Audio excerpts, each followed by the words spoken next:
And now, it's time for another Dice Tower review with Tom Vasel.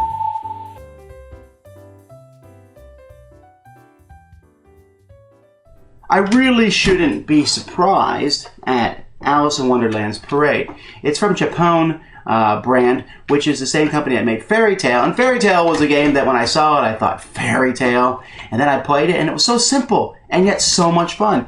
This game is the same way. Alice in Wonderland Parade, I'm calling it now. This is a game you'll hear about in the future. It's a very simple card game. It has a mechanic very similar to that found in a very popular trick-taking game, David and Goliath, but it also has just a funness. It doesn't have a whole lot to do with Alice in Wonderland, the book, other than putting the characters on the cards. And that's unfortunate. I'd like to see a good Alice in Wonderland game. But this is a fun game with some good strategic choices. But rather than listen to me blather about it, let's look at it.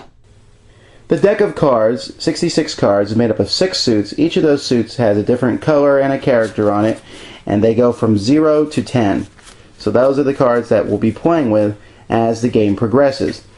The game starts, each player is given 5 cards, and then on the table we're going to be making a parade of characters. So let's say you're putting out 6 cards to start out the parade.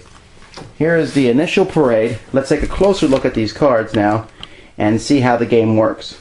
So this parade doesn't matter too much, but on your turn, what you must do is you must take one card from your hand, choose one of your 5 cards, and place it at the end of the parade. So for example, let's say I place this card here at the end of the parade. This card is a 6, so I count 6 cards towards the front of the parade. 1, 2, 3, 4, 5, 6. There's nothing after that number, so I'm safe. So then, the next player goes. They put the number 9. 1, 2, 3, 4, 5, 6, 7. Again, they don't have to take anything. Well, this isn't going to stay the same way too long, so the next player plays this 1 here. Now, this card only goes 1 over, so after the 1 card, all the rest of the cards, they have a possibility of taking them. However, they will only take them if they are the same number and lower, or the same color. So this is a 6, 10, 8. Here's a 1, which I played a red 1, so I would have to take this card.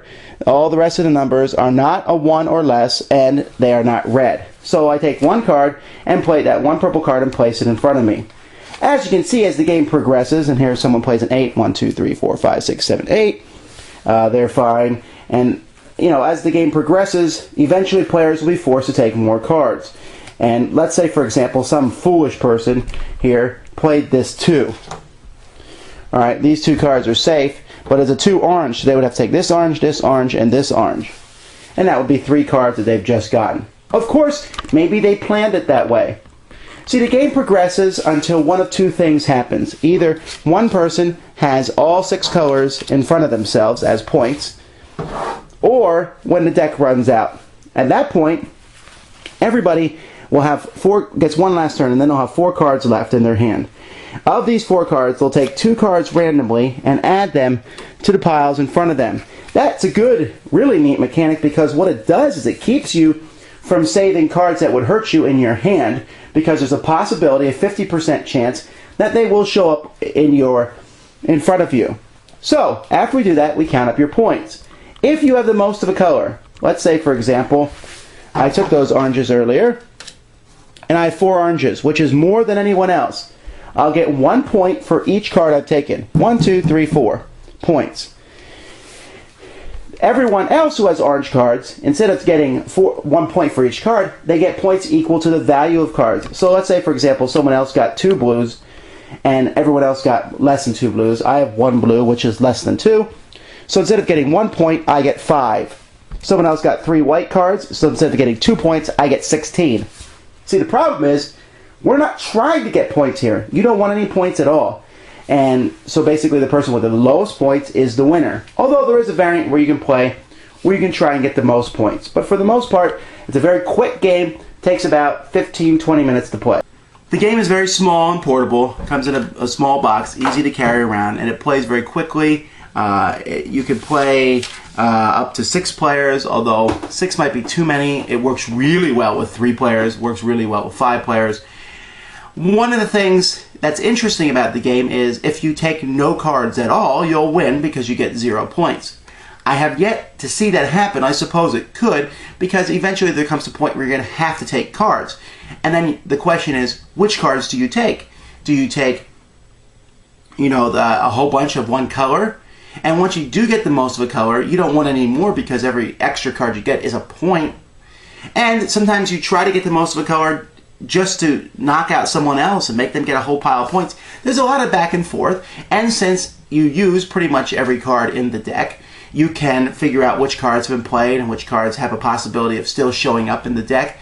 There's some pretty interesting strategy behind it, and yet when you play it, you have that lighthearted feeling of, I'll play a card. It's a good game. I really see this one becoming what we would call a filler, the game you play while you're waiting for other people to show up, a game that you'll carry around a lot. I'm very impressed with Parade. Check it out.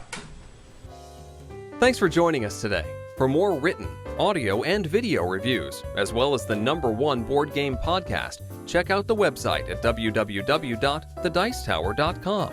Until then, this is Eric Summerer, and you've been watching The Dice Tower.